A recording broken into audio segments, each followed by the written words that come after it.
这一次是跟动物有关的一次案子。这个农场里面大量的这个牲口发生死亡，只有一个药瓶，酸臭味，就跟那个酒糟的味道是一样的，有点像。死亡的症状和表现呢，羊子疯疯癫癫，不吃不喝，最后是七窍流血。这个杀虫剂，浑身的凝血都出问题。是什么原因导致它的凝血功能不全？就在大家努力地向羊群离奇死亡的真相靠近的时候，警方竟然在卡车司机的车内发现了养殖户的尸体，牵扯到了一场重大的命案，这其中究竟有什么联系？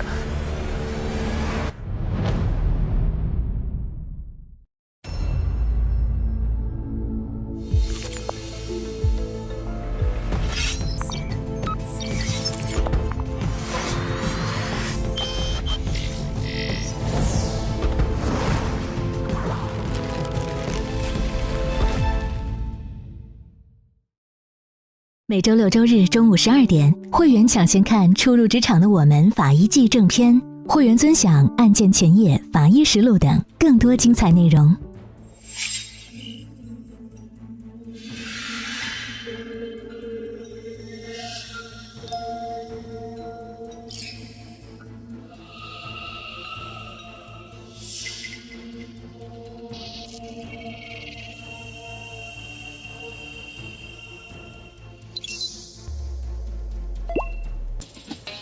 老师好，早上好，小吉好，小文好，又见面了。早上好。昨天大家很辛苦，到农场去发现那个死羊的问题了。死因呢还没有完全确认的情况下，今天早上7点钟，交警在这个路段上去例行检查的时候，发现一辆车非常可疑，结果发现了什么呢？在他的这个货柜车里面有这个养殖户的遗体在里面。现在我们要紧急行动了，羊的事情还放一边，现在这个人的这个遗体要做现场的勘查，分2组，一组勘验的时候，一组询问，然后呢交叉。所以你们今天勘察这个现场和对这个案情调查的同时，不要忘了昨天的那个羊这件事儿还没解决。这2个之间有没有个关联性，也要带着进去做思考。所以现在你们就还是按昨天那个分组，最好是有一个负责的去安排，因为这个现场很狭小。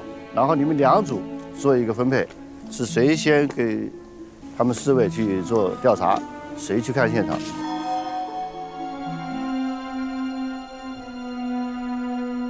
我们先询问，你们先询问。行。我没想好，我们这一组就先对4位助理团进行询问。好的，好，那我们就开始吧。曹玉照相，然后曲解记录，我是中间的机动。有请助理团帮我们开一下卡车的门。脚套戴上啊。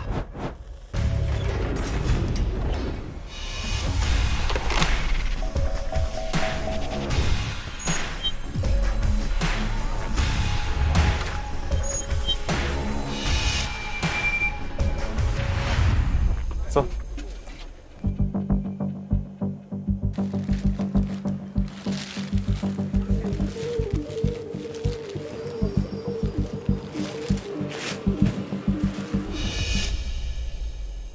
先重点后一般，先固定后提取。这个里面是什么呀？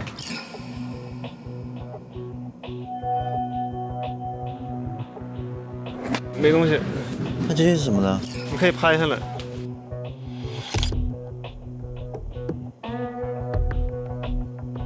这是什么？这也得查吧？这个空的吗？空的，这是空的。这有饲料。就羊饲料。这是拍吧。那里应该没有，那个肯定不是。往里走。对于这样一个相对封闭的环境，可能也会扩大我们搜证范围吧。整个车厢里铺天盖地都是血迹，这些血迹就很让人怀疑是人血还是羊血。然后我其实就习惯性的要先把环境里各个东西都记下来。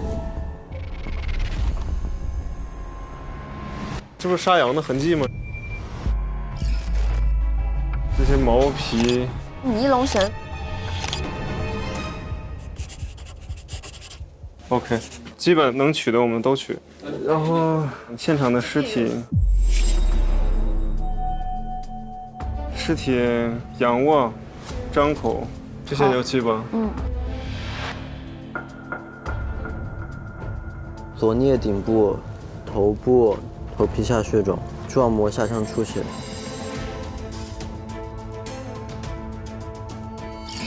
死者上衣口袋有一把钥匙。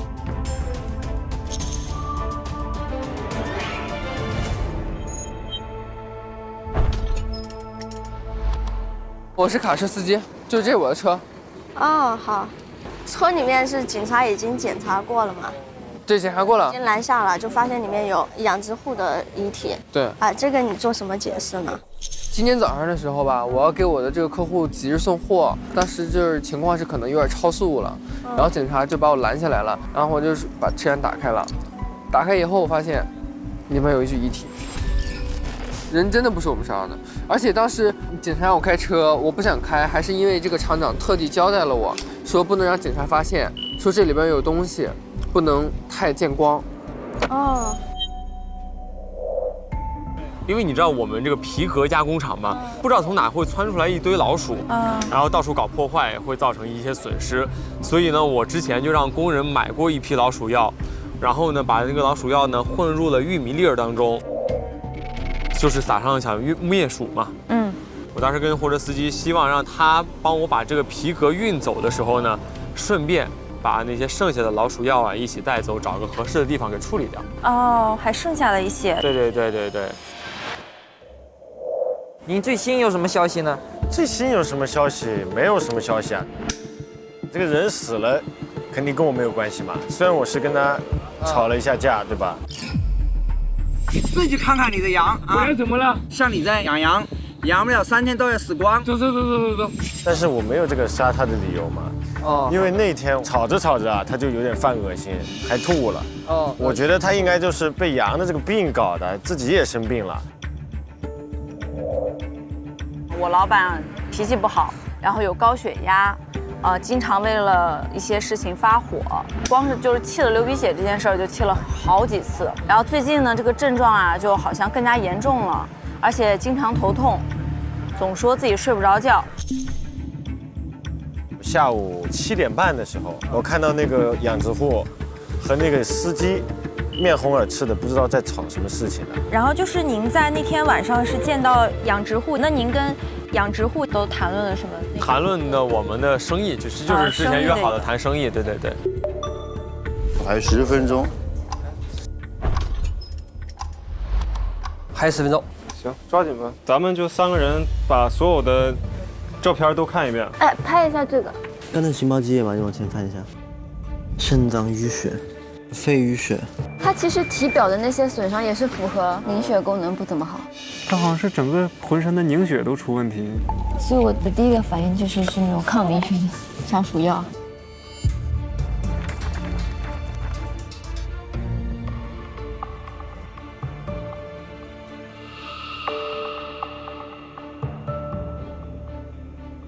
就是全都是出血，然后血管里面也有很多。脑的是吗？对。OK， 大致有思路吗？脑的那个外伤比较明显是吗？对，它也是多器官的一个出血，其实跟那个羊还挺像的。然后那个脑可以是致命，可以致命，我觉得。就是脑的那个出血也有些严重是吧？对，我们汇总一下信息吧。好的，卡车司机喝醉了，是养殖户送他回家的。卡车司机发现他的备用钥匙还有车上那个钳子它是不见了。中间24小时他一直在家。8号下午7点半，王万子看到养殖户和卡车的司机有一个争吵。小工这边4月8号晚上7点，老板出去了，对吗？对，他跟在老板的后面。左颞顶部皮下出血，然后蛛膜下腔出血。他的尸斑不是很明显，心包积液。确定？打个问号吧。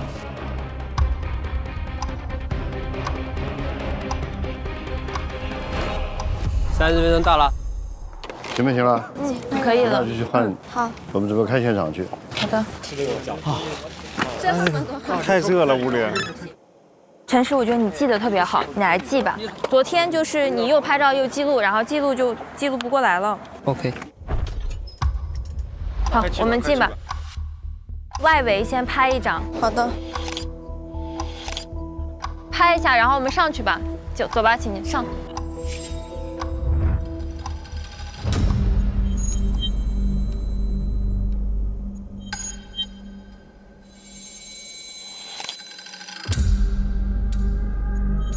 好，我们先站在这边，我先拍个照。对，先拍一下。这边是一个架子，铁钩，尼龙绳、泡沫箱有血迹，这个上面是折断了，把这个也记一下。折断的指筒，梓潼被你们当物证了。应该是直筒。指筒被踩了一个脚印。那我看看那边的货架。在这种密闭的狭窄的空间，如果观察的不够仔细的话，你就很容易漏掉一些关键的信息。这里有饲料，这个饲料就跟昨天我们勘察的羊圈，对，饲料的味道是那种酒酿的味道，有点酸臭。哦，这是那个酒糟，又臭又酸是吧？这个味道是不对的，这个味道是有一股酒酿的味道。所以我们就在怀疑这个是不是有可能引起它的一个中毒反应。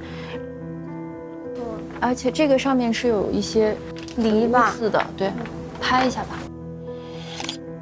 助力团的信息提取到厂长和农户他们有过私人的一些恩怨要举报，所以就以这个方向来推。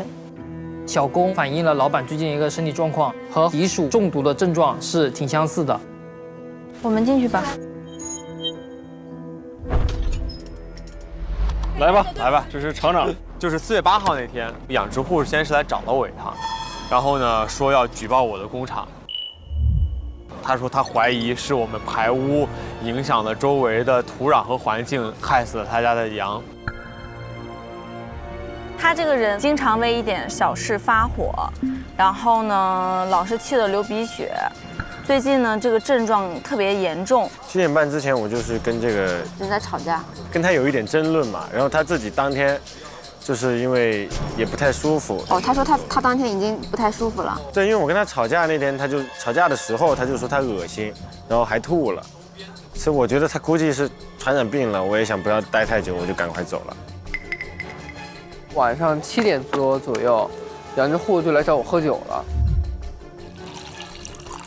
来，然后养殖户就问我能不能把我这个车的钥匙借给他用一下，然后我就说我肯定不能借给你，我是开车以后才发现，我家里的那把备用钥匙没了。还有10分钟，我们进去吧，然后就看一下具体的这个。有人描述他有个高血压的史，他脾气不好，然后有高血压，经常头痛。可能会去重点勘察这个消化道的一个改变情况。厂长让卡车司机运送的皮革里面也有老鼠药。我当时联系司机的时候，我让他把皮革运走，顺便帮我把一些剩余的老鼠药给带走。所以不排除敌鼠中毒的可能性。它的尸表检查上面都是有很多的擦挫伤，到底能不能致死？我们当时是有个疑问的。还有2分半钟。那我们把它都先拍下来。现在描述也记不住了。这些损伤不能喷，因为如果有的话，只能就是头上那个。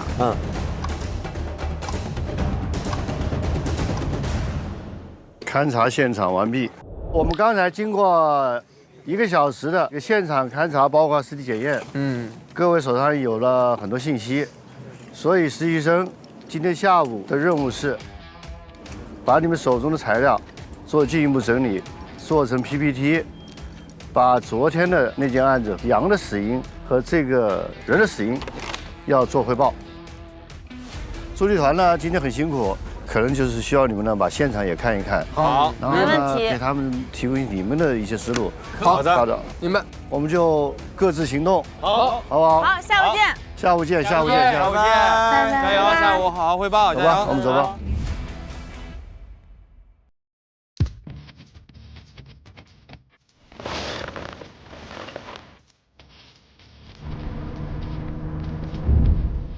我们就自己看自己的切片，然后把阳性的先写出来。那我们直接发群里嘛？对，都发群里，最后一起看。OK。你们有切片的报告吗？不给。不给。妈哪来的切片报告啊，大哥？我以为你们有拿到什么报告。有也不给。没有报告呀。一连把读理书我看了。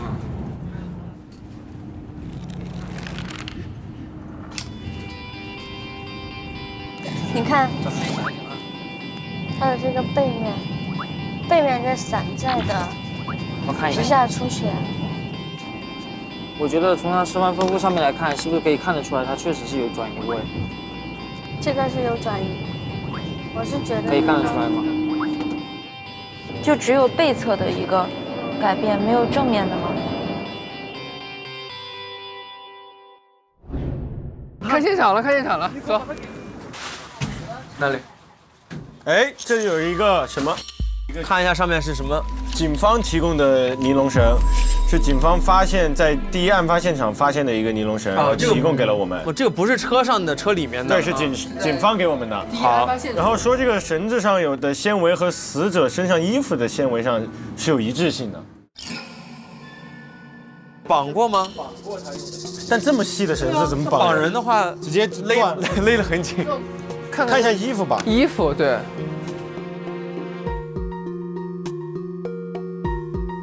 这些病理的感觉我们也看不太明白。是的，我们就看一下衣服、道具这些。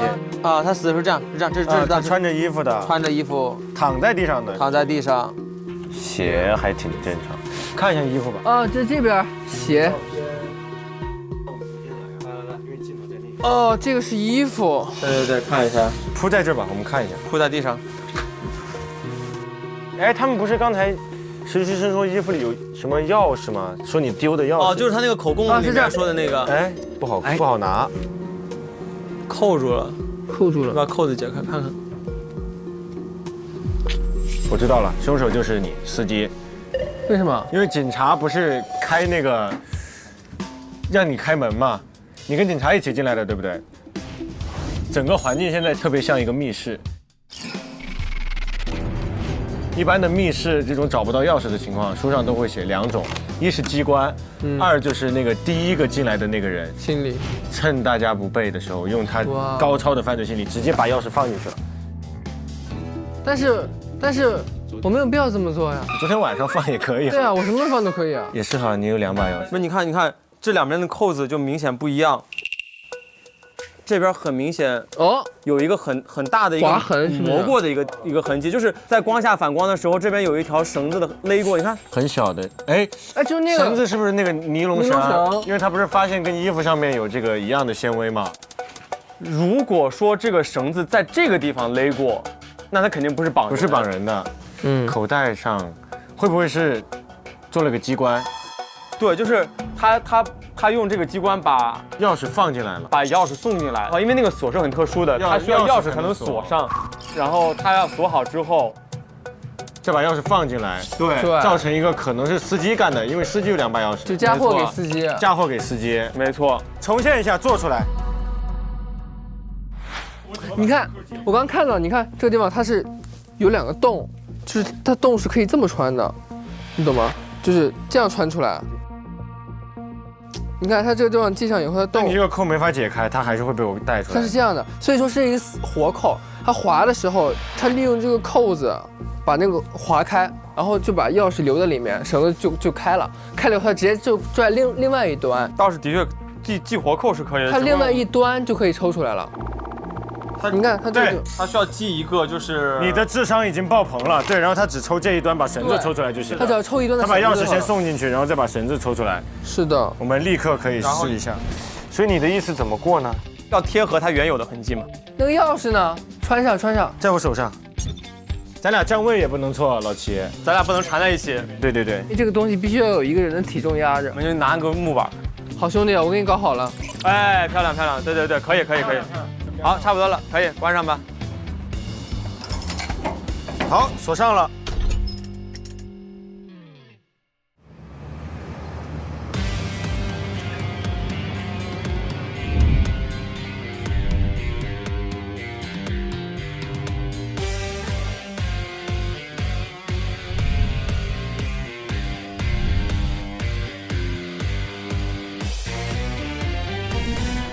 这个我们现在来到一个地方呢，大家一看，是个书店。这个书店是非常有意义的书店，在这个书店里面，经常会有自然保护这个专题的分享会。就在这个地方呢，给你们2个小时时间，你们要把死因讨论清楚，要给一个 PPT， 给到周老师，给到我，然后呢，你们有10分钟时间，2个组。对昨天那个动物，今天这个人需要这么简单报告，列个单子给我们就会把有的材料都给你们。现在开始行动，我们的时间可能就要计时了。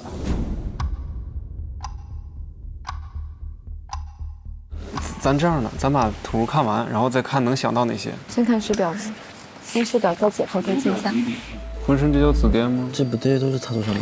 这都是擦挫伤。就是他，你看他伤口不易愈合的，皮包膜皱缩的，就是皮贫血状态，就是缺血。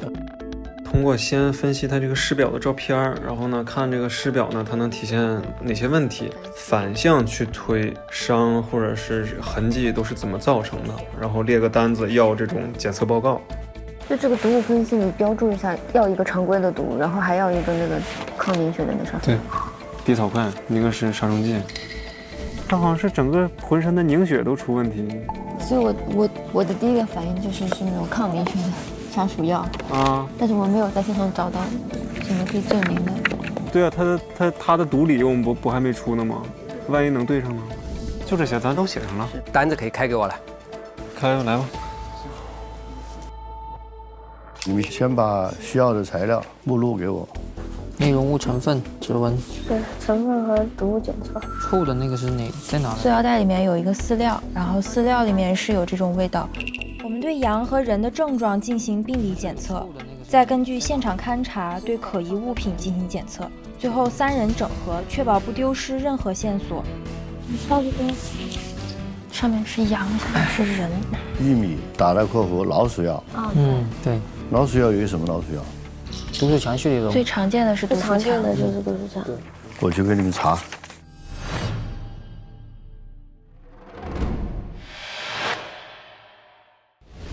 那个 PPT 能给我一份吗？然后我把羊的写了，你把人，就咱俩一人写一个。我来给你们看材料吧，我其实已经看得差不多了。这是动物的资料，这是人的资料，你们有的。好，另外没给的就视为正常。好，那个，好的。这个要求你看过的，好像这些你都不用看了，这些都是未检出。敌鼠，来快。敌鼠，这羊身上也是只有敌鼠，但是羊身上的敌鼠是人的身上的很多倍。致死量知道吗？每多少？就是他说这个是不一样的，如果是一次性中毒的话，它中毒量可能大一点；那如果是连续多日的话，可能中毒是要小一点。你知道怎么看那个量吗？1.8纳克每毫克。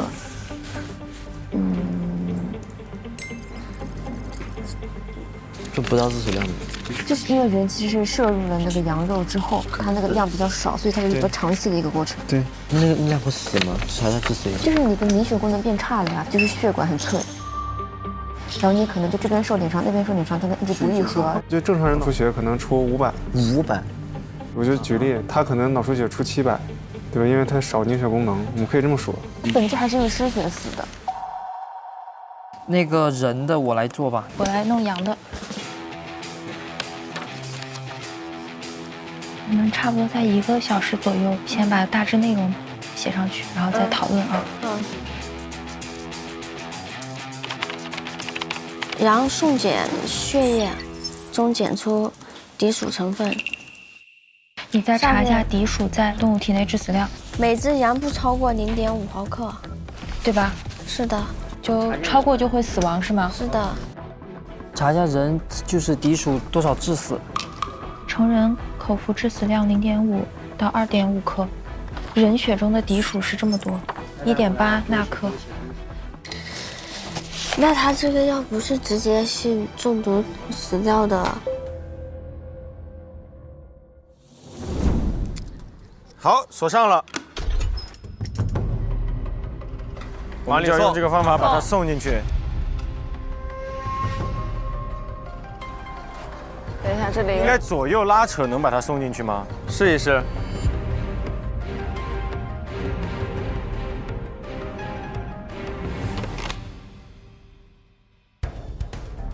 哦，就直接往里拉。哎，进去了。是有一个缝隙的。是的。那我们要怎么判断它是否装进去？就拉不动，有点难拉的时候。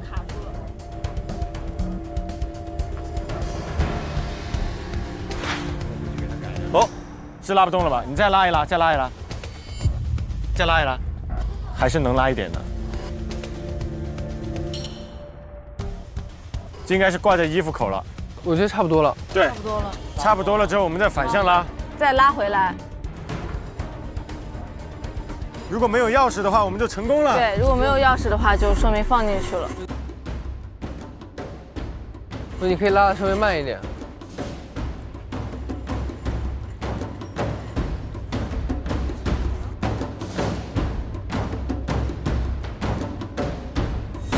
哦！成功了，朋友们！哇！那我们进去看一下，是不是真的装在了口袋里？好。见证奇迹的时刻，就是去看一看里面。钥匙已经不在这里了，那我们怎么进去呢？你的钥匙呢？车钥匙呢？好，给你打开。好，让我们检查一下。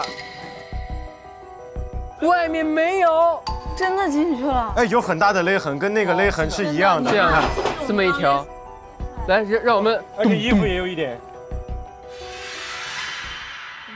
哇，真的在啊！我摸一下，让我摸一下。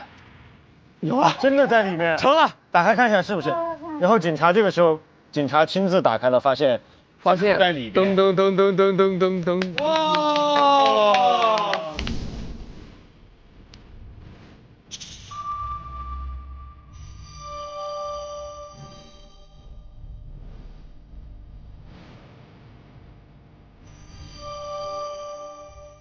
哇！所以，那我们要把这个消息告诉实习生朋友们。对。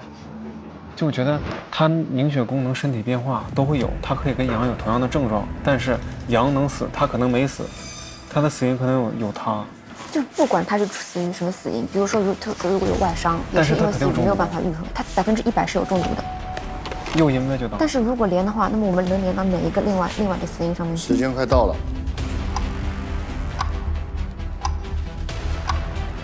咱说身上那些挫伤怎么解释呢？左颞部软脑膜多发出血，脑结构破坏，片状维管型出血。对，但是我们已有的线索里面能解释它的成伤机制吗？我觉得很难。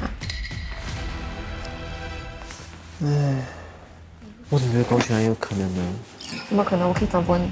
他本身有高血压嘛，但是他这跟肠长了什么交谈或者什么这种，然后情绪激动，然后突然他有动脉瘤破裂。如果有动脉瘤破裂的话，有动脉瘤看到了吗？他有撞膜上出血。但是我们在报告里面没有体现到，我们不可以你这样推你就觉得他有。但如果是有动脉瘤的话，他会写在报告里面吗？如果是动脉瘤破裂的话，这是很关键的信息，它肯定会在报告里体现的。就如果报告里没有，你不可以给他虚造出来一个动脉瘤破裂。我咋感觉像车蹭的呢？车蹭。他身上这么多伤，他旁边一蹭，他一滚，然后身上这伤全出来了。然后头一撞一下。哎，然后该出血一出血，很好理解。这个思路是不是非常的容易解释？那么他撞击点是哪呢？蹭。不是他说的是死亡方式嘛？就是他下次怎么死的？那死因还是因为出血。出血。对，死因肯定是出血。学姐，左冠状动脉主干全程阶段性钙化，然后而且它那个经济下切片，它有一个那个心肌，那个乳头肌的断裂，有没有可能是猝死？在病理报告中有没有描述死亡的过程？没有，他没有，他只有就是尸体解剖和病理学检查。反正我感觉这个猝死应该不好排，这样咱们啥也排不了呀。他机械性损伤也有，机械性损伤是否致命？有一个撞膜向出血，哦，打得到。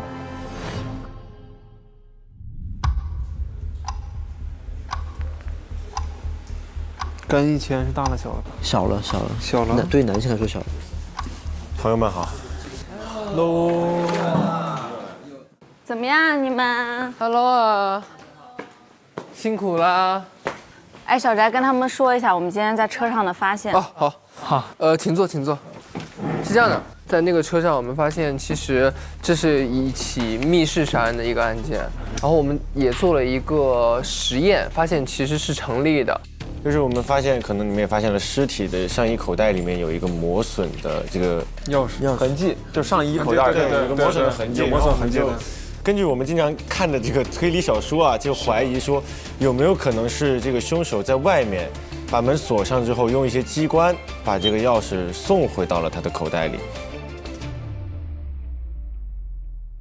就是凶手，我们现在不知道是谁，他有了司机的备用钥匙，然后他提前把死者杀死以后放在了这个车厢里面，就在这边，他左上边有一个口袋，然后这不是那个纽扣，他有那个尼龙绳从左边穿进去，从右边穿了出来，然后一直到车厢外面把门关上，然后就形成一个简单的一个滑轨，然后它外面这样转，就可以实现把那个钥匙放到死者上衣口袋里。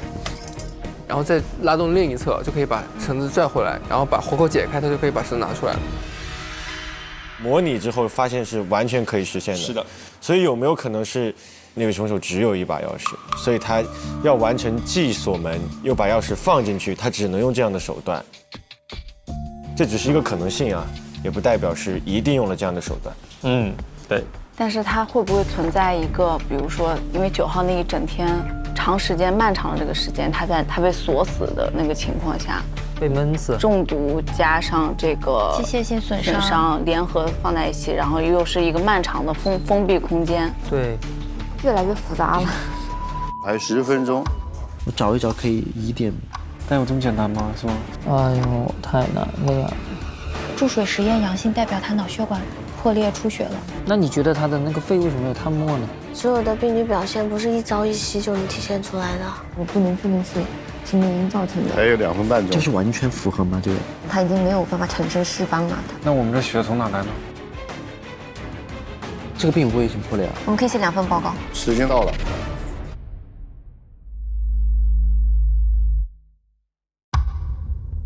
好，现在马上开始汇报了。首先呢，我给大家介绍一下我们国家动物医学非常著名的专家丁一副教授。欢迎丁老师。那么接下来呢，我们要进入我们正式的一个考核的终点了，去把这个案件的这个死亡原因，比如说羊的、主人的，要讲清楚。那么在这次考核当中呢，有一个问题，有一个特点，就是刘瑞娜，她算是第一次正式的参加这个实习生考核。那么前面是在2人的突围，还有一个呢是陈实，仍然面临着一个很危险的境地。所以呢，我提议给他们2个打气，加油。下面谁先上来呢？我建议这个我们周老师来定夺这个事儿，好不好？你看看。行，那还是我们这一组。啊，好，先汇报，有请你们。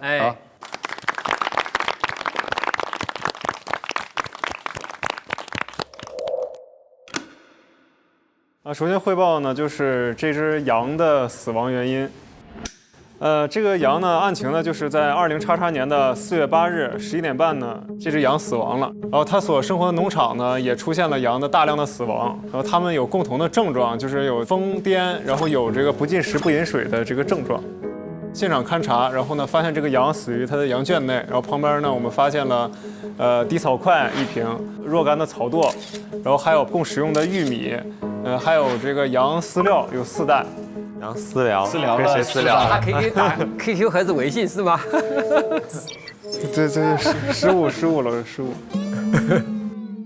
然后呢，我们对这个山羊进行一个尸检，然后发现它皮肤系统没有损伤，但是颈部皮下有大片的出血。心血管系统呢，心包腔内有大量的积血，大概有200毫升。呼吸系统呢，左肺前叶能看见这个紫黑色片状淤血，右肺后叶能看见2处黄豆大的淤血斑。泌尿系统，左肾见黄豆大样紫黑色淤血。体腔发现双侧胸腔有大量的积血，总量大概500毫升。然后呢，壁层胸膜下也能看见出血。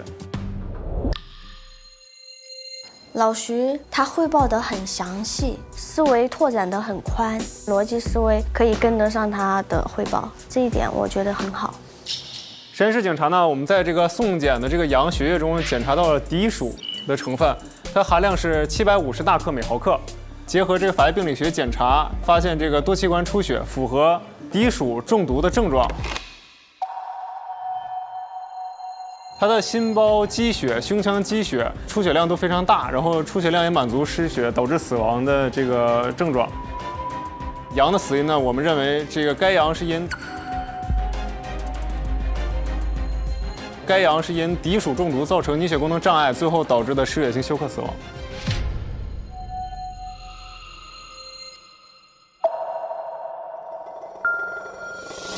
然后下面我们进行的是我们的养殖户死亡死因的这个判定。第一部分是关于这个案前的一些调查，然后我们询问了与这个案件相关的人员，然后第一个是羊贩子，羊贩子提到这个养殖户在4月8号7点半之前就已经出现了这个恶心呕吐的症状。第二个我们询问了厂长，他为了消灭他皮革厂附近的老鼠，所以他就在周围环境里面都投放了一些凝血性的杀鼠药。4月8号下午的时候，就委托了卡车司机把厂里面的皮革还有一些投放了杀鼠药的饲料运送出去。然后第三个跟这个案件相关的人是司机。首先是8号下午的时候，他受到厂长的委托要运送一批货物，然后厂长对这个货物没有具体说明，然后并且说要给双倍的酬金给他，希望他就不要自己打开那个车厢的后门。4月10号早上7点钟的时候，打开车厢之后发现了那个死者。就易林，我觉得他是一个很沉稳，表现挺自如，他对重点的把握非常的准确，在分析细节的时候，我觉得也是很好的。现场勘查的时候，我们在车厢内发现了玉米粒，在死者的上衣口袋左侧发现了一把钥匙，发现了一段尼龙绳，上面不仅有死者身上的 DNA， 还有皮革厂厂长身上的 DNA。尸检报告由小刘完成。第一个尸表的话，大家看到整个尸体的整体观是尸斑浅淡，然后它睑结膜是苍白的，右侧的颞顶部有一些小范围的擦挫伤，然后在颈部也有一些表皮剥脱。躯干部的话，其实它是有很多的挫伤或者擦伤，还有表皮剥脱。肾的话有一个肾包膜的出血，然后同时肾小球毛细血管的扩张、淤血，还有一些玻璃样变啊、肾小球硬化之类的。镜下的切片可以看到肝窦的扩张、淤血。肝细胞水样变，然后这个也是比较符合我们最后的结论的。肺脏的话，就是比较严重的是它的一个肺淤血，还有小血管扩张，然后片状肺气肿和燥性出血的这么一个状况。打开头皮之后，发现有一个左颞部有一个4厘米乘3.5厘米的帽状筋膜下出血。脑袋的话，主要是一个全脑的弥漫性的蛛网膜腔出血，然后还有就是一个脑的水肿，还有燥性出血，是非常弥漫也非常严重的。然后大脑实质里面也有小血管的扩张淤血。然后就是从整个宏观来看，就是它的主要的病变是集中在脑部、肺部和肾部和脾脏部的。车厢里面有一捆玉米粒，同样检出了毒鼠的成分。然后死者的血液里面也同样测出了敌鼠的成分，它的浓度是1.8纳克每毫克。就是因为玉米上面的毒鼠有毒，然后羊吃了之后羊得病，羊又被人吃了之后，那么这个毒物就有一种富集的状况，就通过食物链一步一步的上去，最后到了人的体内。然后最后就是刚才曲姐提到的，绳子上有厂长和养殖户的都有 DNA 的一个人体有机的残留。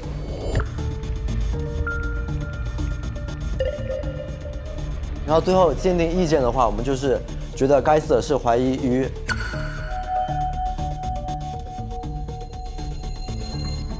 敌鼠中毒自身凝血功能异常诱因下颅脑损伤、全身多发性损伤致失血性休克而死亡。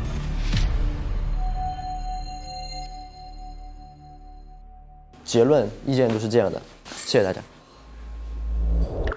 我先问一个问题：人的这个死因，给了一个失血性休克这样一个落脚点，依据在哪里？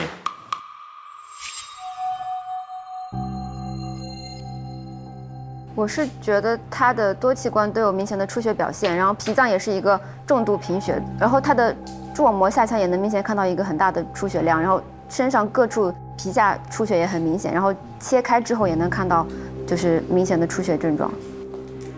这个结论的话，大方向没问题，机制上面出问题了。你们那组不要改变了，你们该怎么汇报还是怎么汇报。其实我们在动物的临床，特别宠物临床也很类似。比如说一个老的狗是吧，进来了，它身上可能有4、5个问题。那么到底这个症状是哪一个问题引起的，是吧？这个病因到底是什么？这个可能是搞临床思考的最多的点，也是非常重要的这一点。主要病因，我们叫根本死因。对，谢谢你们。谢谢。哎，总体还不错啊，感谢。这是个超级难的案子，有点复杂。好，有请你们这一组。好的。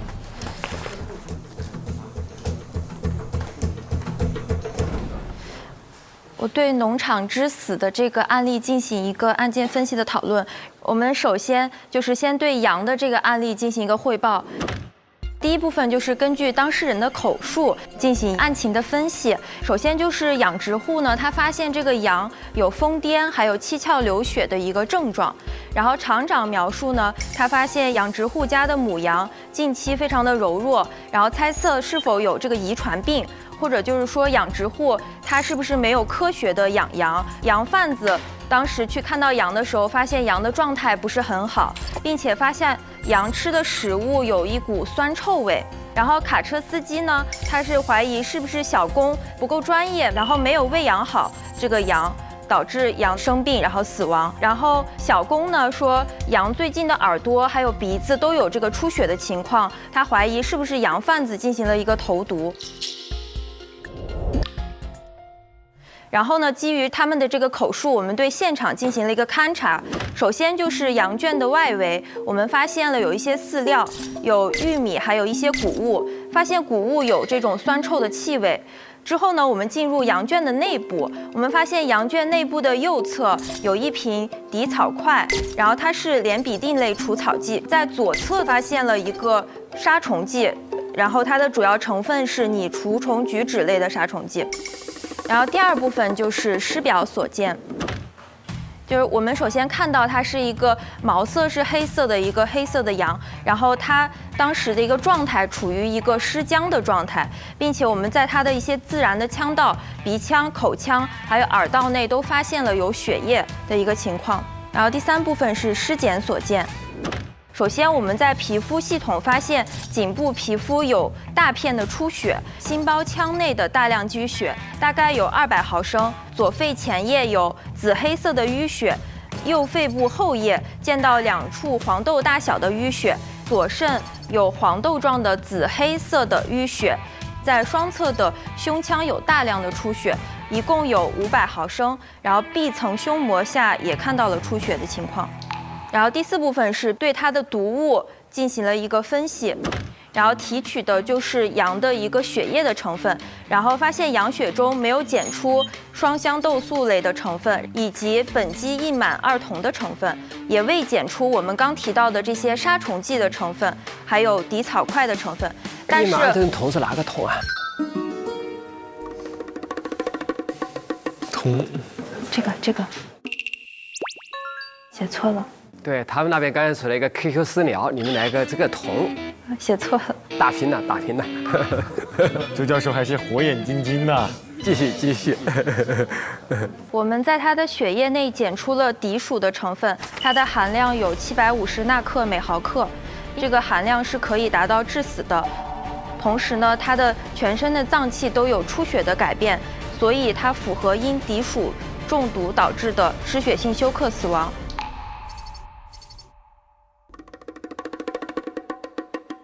刘瑞娜同学在这个案件中呢，表现还是可圈可点，综合能力是比较强。所以他汇报过程中出现了失误。当然，这种小的失误，这个不影响他的总体的这个法医的实践的能力。向宁信同学给我们介绍这个案情和这个现勘的情况。好的。简要案情：死者养殖户男，4月8号早上10点跟洋贩子见面，讨论买卖羊时出现了争吵。中午未进食，下午7点出门到一家汽车旅馆的旁边与卡车司机喝酒。我打断一下，啊，这个案情摘要谁写的？你写的？我写的。要表扬你。案情摘要不要你罗列那么多，你把那一堆信息堆上来，实际上给我们造成很多困惑。我大概要一个时间点的线索就行了，时间、地点、人物明白就行了。所以这个是非常标准的一个写法。确实可以啊。对。好，那我现在就把得到的一个信息点给各位老师说一下。卡车司机，我觉得没必要了，因为他们也讲了，也在讲，因为不一样的吗？可是我有补充的点。行，讲你补充的。好，卡车司机在晚上7点多跟养殖户吃完饭，喝多了。4月9号晚上，卡车司机才开始送货，中途的24小时，我们这边是没有得到卡车司机的个人信息。还有再补充一个点是，厂长在4月8号晚上接到洋贩子的一个电话，约了洋贩子一起去吃宵夜。但是我在洋贩子这边的口供得到的是，4月8号晚上他是9点到10点中间给厂长打了这个电话，但是厂长那边12点到的。那么这3个小时的时间段，我们也没有获知到他的个人信息。我大概就补充这2个点就行。然后尸体解剖的情况，具体有以下这几点阳性的。首先就是左颞部见4厘米乘3.5厘米的帽状腱膜下出血，全脑弥漫性蛛网膜下腔出血伴局部血肿，右侧外侧裂内见注水实验阳性。这个我们也进行了一个就是资料的查询。脑注水实验当中，如果实验呈阳性的话，就说明脑血管有一个破裂的情况。右侧第9、第10类肩胛线处骨折伴周围肋间肌14厘米乘7厘米的出血，左冠状动脉主干全程是有个阶段性的钙化的，肺切面及表面有看到一个碳末沉积，肾周软组织片状出血。然后病理学检查结果有这几处阳性的，全脑大片蛛网膜下腔出血，小血管有个扩张和淤血的情况。各心肌间质部分是有个小血管的空虚，左右心室壁有一个乳头肌的断裂。肺小血管以及这个肺泡壁有个毛细血管的扩张和淤血，肝呢也是有个肝窦的扩张和淤血，脾呢是有个脾窦空虚啊，提示一个脾有个贫血。然后我们还有一个辅助检查的结果，养殖户的胃内容物和心血没有检查出常见的毒药物，现场车厢内的尼龙绳与养殖户身上的这个外套的纤维是一致的。尼龙绳上的油脂检验的结果就是厂长和养殖户以及养殖户的，然后可以说明一个问题，就是养殖户和厂长碰过这个尼龙绳。然后我们还在送检者的血液成分当中检测出一个敌属的成分，这个成分应该是1.8纳克每毫克。然后酒精浓度我们也要的是一个96毫克每100毫升。然后就是死因的分析，我们在大脑处是有观察到它有一个机械性损伤的。然后在四肢及躯干也检查到了大量的机械性损伤，所以我们是不可以排除机械性损伤这一项的。机械性的窒息的话，我们首先在颈部肌群以及这个骨骼没有检测到出血或者是骨折这样的现象，所以我们可以考虑排除机械性的窒息。第3点呢，我们在他的血液当中检测出了这个敌属的成分，但是他的这个血液当中的浓度，我们换算了一下，是远低于致死量的。所以我们认为它只是一个长期接触敌属的过程当中有一个亚急性中毒的情况，对。然后剩下就是我们没有观察到高低温心肌死、雷击死、猝死的那个病理学改变。所以我们觉得养殖户在本身的这个疾病的情况下，他生前是有个饮酒的情况，并且达到了一个醉酒的程度，并且他遭受到了一个机械性的损伤。同时，它是有一个亚急性中毒的状态的，所以我们觉得它最后可能是因为可能是因为颅内出血，然后休克，然后导致了死亡。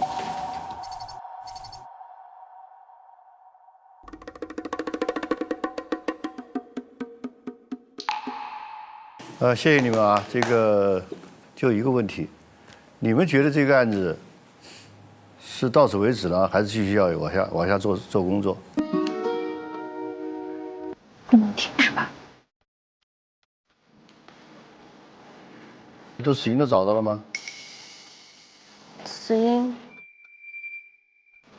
就是目前的话，我们看到他全身的脏器都有一个出血的一个情况，但是这个出血量还有全身脏器的这种出血的情况是否能够导致他的这个死亡，就是我们不能确定他的出血量大致是多少，所以我觉得还需要再去进一步的就是检查。你是对你自己的死因结论还产生怀疑了？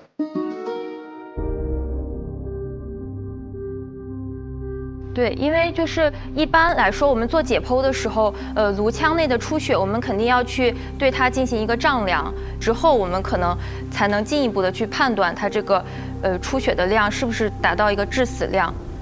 因为我没有特别详实的证据去支持某一个死因，所以当时自己的状态是很混乱的，然后就光是提出了一些可能死亡的可能性，但是不能说给到一个特别确证的答案。就是如果从刑侦的这个角度去考虑的话，目前我觉得犯罪嫌疑人还没有就是完全的确定就是这个厂长。厂长是不确定。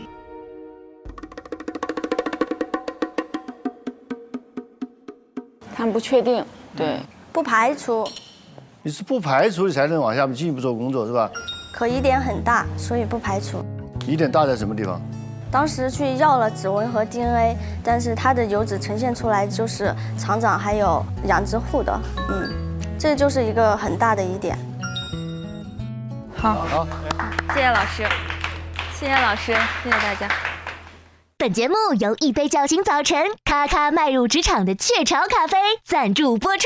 每周6、周日中午12点，会员抢先看初入职场的我们法医季正片，会员尊享案件前夜、法医实录等更多精彩内容。我们法医有2怕，原来说是怕水上漂，怕这个火里烧这个问题，怕什么东西呢？怕这个人啥都没发现，全是阴性的。第二个怕什么呢？全是阳性，这有一点，这有一点，这有一点。所以今天这个案子看起来非常非常简单，但你这个死因说不清楚。第一，你影响了后期侦查；第二，会影响审判，所以很大的一个问题。当然，你们现在讲的这个问题，我们先暂且搁置在这地方，因为确实这个里面有很多东西需要后期来做一些这个讲解。所以呢，我想的话呢，先请助理团的是队长吧，把案件真相我们讲一讲，我们后面再做一些解读。好，案件真相。前段时间皮革厂突遭鼠患，厂长让工人买了几箱敌鼠钠盐，撒在了玉米粒里，铺在了工厂各处及周边地区。小工放羊时，羊群误食有毒玉米粒，连日来中毒迹象频发。期间，养殖户还吃了已经中毒的羊的羊血肠，意外死人就自己吃呗，还挺好吃的。导致轻微的2次中毒。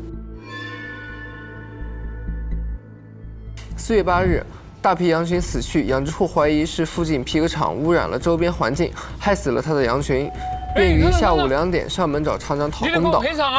厂长否认，养殖户称已报警，要等警方来查。我已经报警了。厂长后怕是之前撒的玉米粒被羊误食导致死亡，所以赶紧联系卡车司机，让他运输1车皮革，顺便将厂里剩余的敌鼠钠盐运走处理掉，且千万保密，不能见光。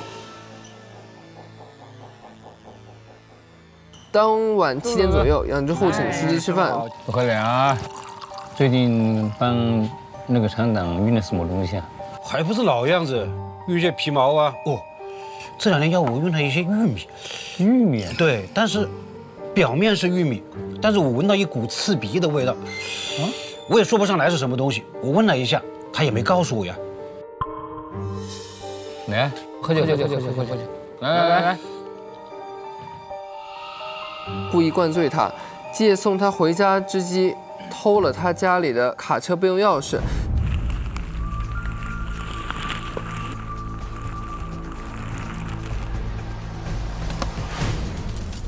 随后打开车厢，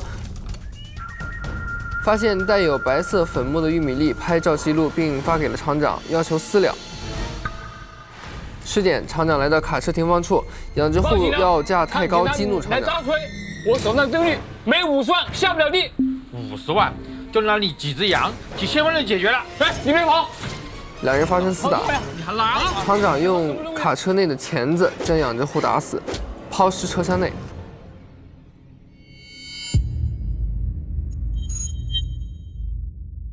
所以这个是厂长那个 DNA 那个油脂能不能解释他了？然后把这个章栽到司机上面去。所以你们也想不通为什么司机要去做这个事儿。无险的哈。这个人是核心是脑子出血。一个最关键的证据是打水以后，他血管里面把水流出来，说明血管破了。血管破了原因是什么呢？有多种原因，有病，比如高血压呀、脑血管畸形啊，有外伤，但是绝对不会出现低鼠导致的血管破裂。所以这个问题要抓主要的问题，把它抓住，其他的干扰去把它排除掉。至于说这个人里面有没有吃了羊的羊肉啊、羊血啊，把这个毒下去了，是有的，因为它里面有这个低苏拉盐的这个成分在里面，这个是会影响他出血的凝血状态，有这个加速作用在里面，所以中毒在这里面是个基础，但是它不是死因，你不打他这一下不破他会活着，如果他再不去吃这个羊，他也能活下来。所以这个人的死亡原因主要还是精神损伤导致颅脑损伤，其他的可以作为一个小的基础。所以这个问题就是说，我们要在这个很多线索情况下去找到主要问题。至于说这个敌鼠的为什么会起这个作用，要不丁教授我们解释解释。抗凝的药，它是主要是刚刚也说了，阻断这个维生素 K 和凝血因子的结合。那么这种的渗出，它是不会有血管破裂的。打开羊啊，看你的大的血管，什么都是完好的，心脏也都是完好，但是你会看到胸腔里面全部都是血，对吧？那么就说明机制上来讲的话，它是不会这个导致它这个出现血管破裂的。但是这个物质进去以后，维生素 K 慢慢耗竭了以后，就开始产生出血，所以可能4天左右才出血，1个星期可能会加速。所以这是一个这个案子当中这个有个隐匿性的这样一个问题在里面啊。接下来我们先打分，因为这分很难打，我们商量商量啊。我们到边上去。好。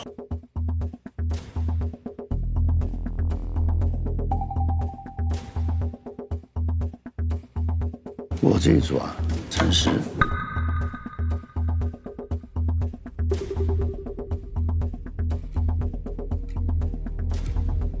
我觉得应该是。他就是想这个，他已经。他是不是在这个点评的？啊。走吧。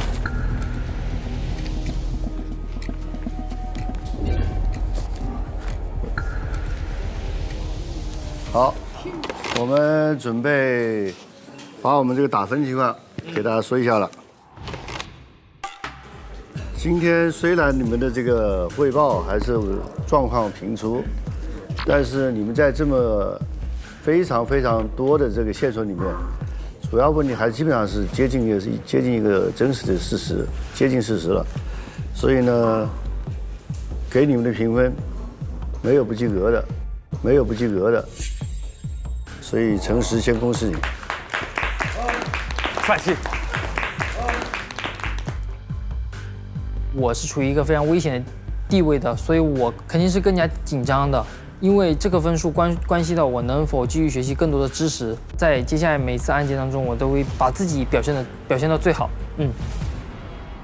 然后呢，你们今天还有一个现象，就是你们的分差都没拉开，非常非常的接近，咬得很死。我就按照我的名单往下练了。曲一宁90分，诚实75，向晴清75，刘瑞娜80，刘朝玉85，徐子彤80分。我想请周老师做一个点评。我先点评我们这一组的，因为我对我们这一组的是稍微熟悉了。第一个呢，总体应该没有问题。从大的方向上，杨昨天的调查和今天的现场勘验，一直到最后结论，在这方面是非常好的一点。我们组长是徐志同，你分工也没有问题，协调也没有问题，但是在 PPT 出现错误。对。还有这个羊饲料有4袋。没有做最后的审核，对，这是大家所有以后当组长的都要注意的。对。然后反过来是徐一林，讨论案件的时候，组长没想到的和组长想忽略的，你都把他拉回来了。这个是为什么？我觉得我们2个人给你的是最高分。那么刘朝玉呢，在这里面做的也非常优秀，对临床质量把也很好。主要扣分，我觉得你 PPT 没做好，继续加油。我们这一组的是你们2个跟祥琴是一样的分数，错误就是1点。组长是新来的，你应该把我们这里程序灌输给他。所以最后你们6个死因也好，7个死因也好，最后你们最后反而不是你们上一次回答问题的一个思路。是。我希望你们2位能够知道自己优点。要发挥自己优点。林教授呢，在这个陪着我们这么长时间，想谈谈对我们的这想法啊。最终谜底解开了，是这个毒物，最后被羊吃了，然后续主又吃了这个毒物，最后促进它这个发病，是有一个出血的体质的。那根本原因也是因为这个羊的中毒啊，导致纠纷是吧？斗殴导致他的死亡，最终其实还是一个环境问题。其实这种环境问题导致的影响我们人类健康的很多啊，上个世纪啊，包括日本出现的这个水俣病是吧？汞中毒影响我们的这个健康，所以说环境问题需要我们一直牢记在心，不然的话它会发生在昨天、今天，可能以后、明天也会发生。通过这个案件，也告诉大家，就是我们要保护环境，也要爱护动物，也是为了人类的长远的发展。我们都要对这种动物要重视起来，要保护我们环境，爱护我们地球这个家园。我们现在是这个人类的物质文明和精神文明的一个改善，对动物的维权和对自己家的宠物的这种依恋和热爱。它也会让我们对这个动物的权益而进行保护。我们人类和哺乳动物在很多结构上面是比较相似的，所以这个动物的事情也是我们法医非常关注的一个课题。所以我们在关注的这个动物，实际上在关注我们自己。其实我们人类跟动物是一个息息相关的一个命运共同体，所以我们要去发挥我们的法医的这个作用，尊重生命，尊重这个动物。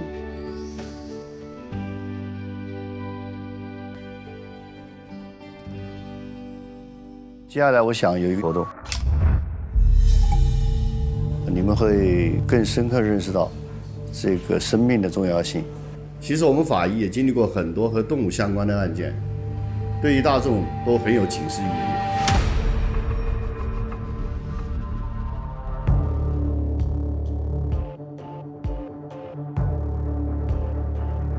常玉紧张吗？我就开始紧张了。每天死去。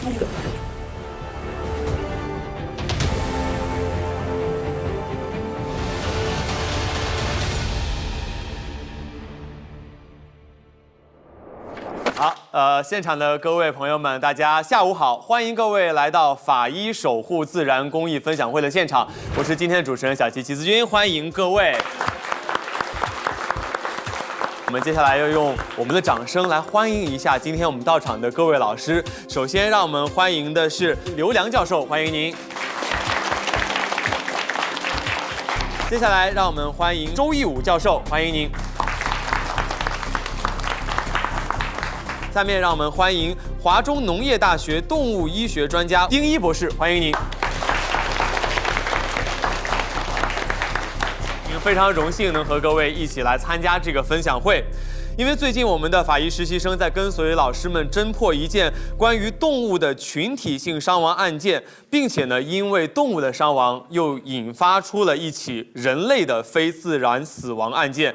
这件事情呢，也深刻的让我们认识到人类与自然之间的关系，每一个生命之间，他们的关系都是同样的重要。而为了表达这样的一份重要，向各位传递这样的一份理念呢，让法医来向大家分享一些关于真实的人与自然的案件故事。当然，我们为了能够让这样的故事更加生动地表现在各位面前的时候，也用了一个很短暂的时间，简单的排了一个小小的表演。我们希望这个故事能够打动到大家，或者让大家认识到人与自然之间的关系。首先呢，为我们分享的是海豚之死，有请各位。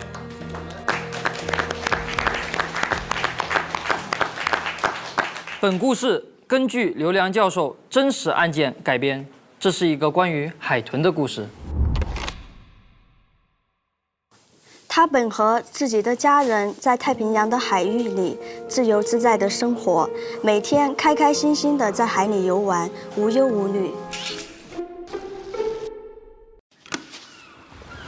哇，弟弟，你看，我今天上午发现了一个新东西。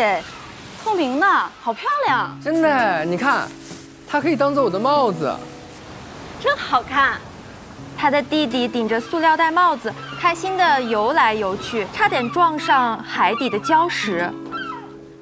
海豚姐姐后怕道：“弟弟，我觉得你还是别玩这个了，太危险了。”好吧。但周围的船舶越来越多，嘈杂的声音影响了声呐系统。姐弟俩有好几次都找不着回家的路。有一天晚上，他走丢了，再也没有回来。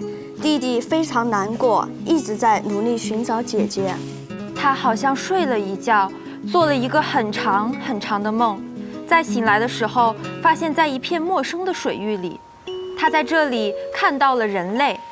人类拿着一条鱼，诱惑他道：“来。”转一个圈，他跟着转圈，人类开心地把鱼丢给姐姐。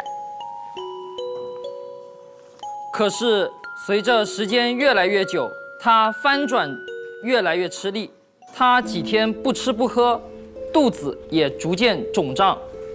训练师注意到了他的异常，但却从未改变他每天的表演计划。他更无法用语言来表达他的痛苦。只能强忍着疼痛，做着被认为不卖力的表演。终于有一天，无法忍受疼痛的他离开了这个世界。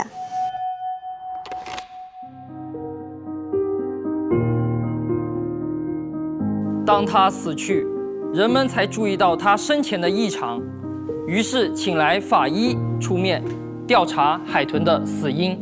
随着对海豚的层层解剖，我们竟然发现。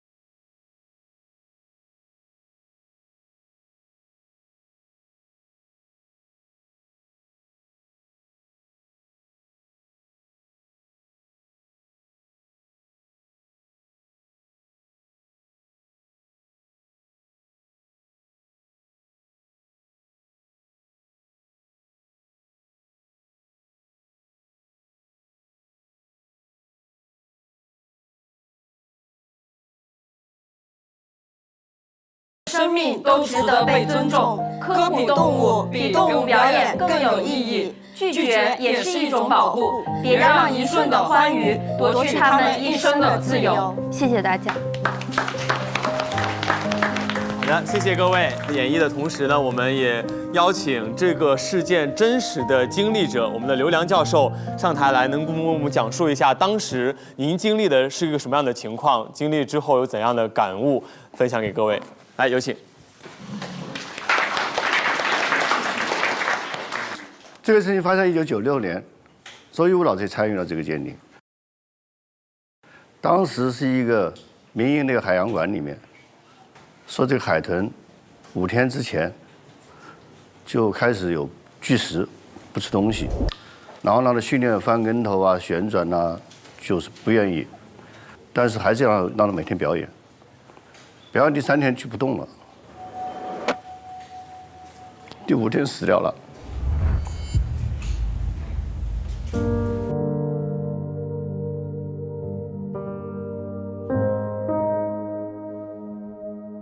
解剖的时候，我很有印象。我女儿5岁的时候，她跑进去了。解剖问了一句话：“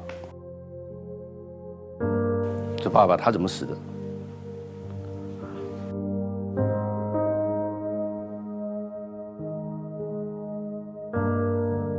他能不能被救活？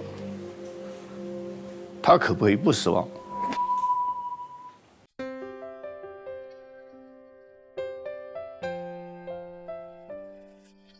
这种情景的话，无法对他去说，小孩不动，只是告诉他爱护动物。当时一个很感慨自己这么大一条海豚，放到我们的法医解剖台上，没办法放下去。进来的话，那个肚子鼓得很厉害，打开以后，一截黑乎乎的肠子流出来了。就是过度的旋转、翻腾，导致了一个肠流转，然后又不能休息、疲劳，出现这样一个恶果。从那个事以后，其实我们还经历了很多动物的问题，所以这个里面呢，有些问题就是我们也反思。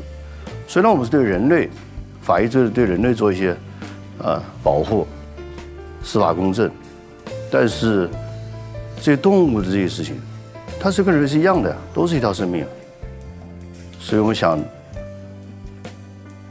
要告诉大家，法医除了爱人类以外，还可以帮助动物，还可以解决动物的一些问题。也希望我们所有人站在我们都是地球上同一类的这样的物种，彼此的去尊重对方，保护他们，保护自己。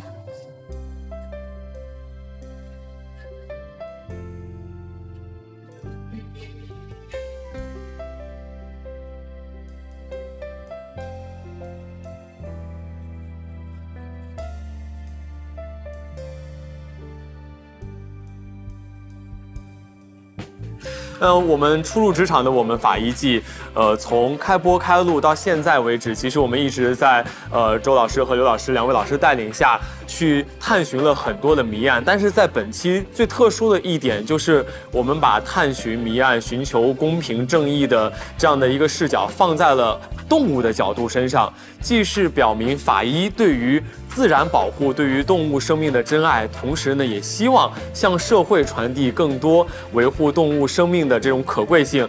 那在今天分享会的最后呢，我们还是希望借这个机会向大家呼吁：生命当中我们遇到的每一个生命，不光是一个动物或者是一花一草一木，我们都要像人的生命一样去爱护它们。这样的话，我们才能够彼此共同更好的生活，一起去拥抱美好的未来。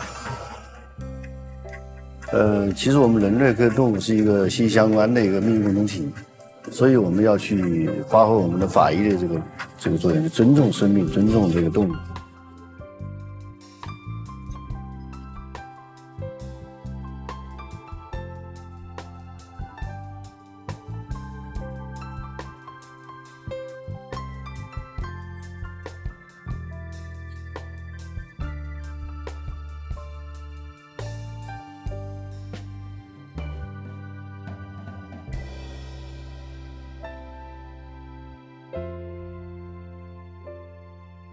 模拟考核呢，已经到了尾声了。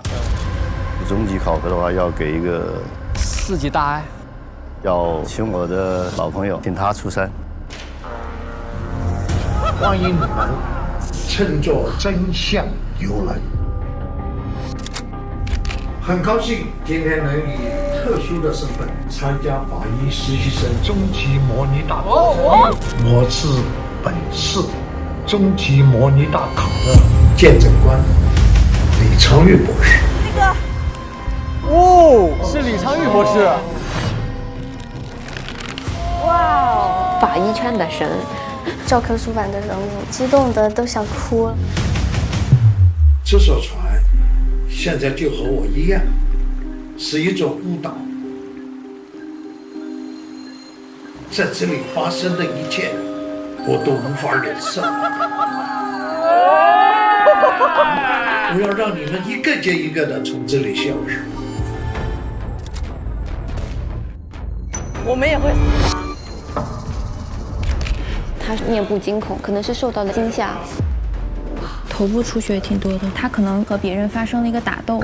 脖子上有红绳，还有一个扑克牌，红桃4，方片4，手里的扑克牌是不是都是4？4是代表什么意思？4不就死的意思吗？连环杀人，给我死！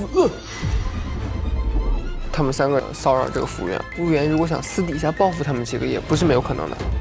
这些水手呢，平时也看不太惯他们。感觉酒保呢，从来都没有那么生气过。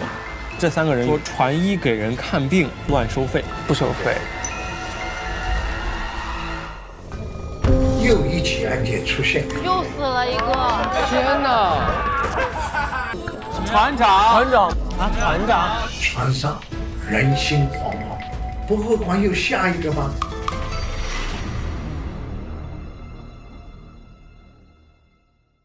老师好啊，我们来送客了。先掰头啊！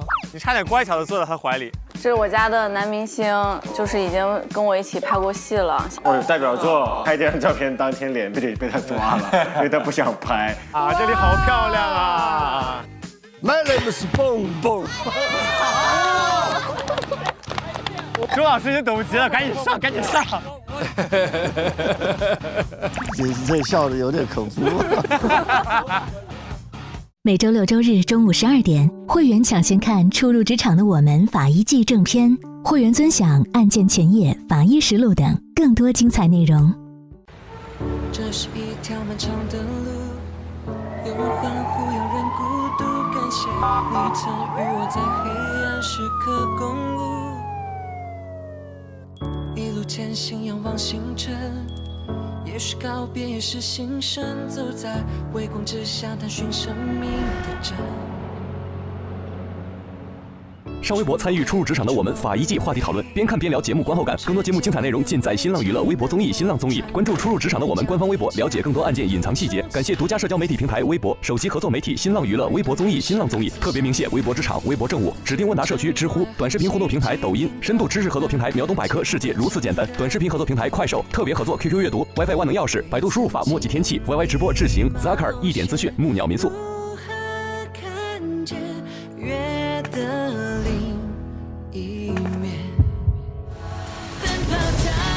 我宣誓，忠于祖国，忠于人民，忠于人民。紧握双手，相依，鼓起勇气面对这潮汐。我会告诉我自己，努力让人民群众在每一个时刻中感受到公平正义。宣誓人：向勤勤、屈意林、陈实、刘朝玉、徐子彤。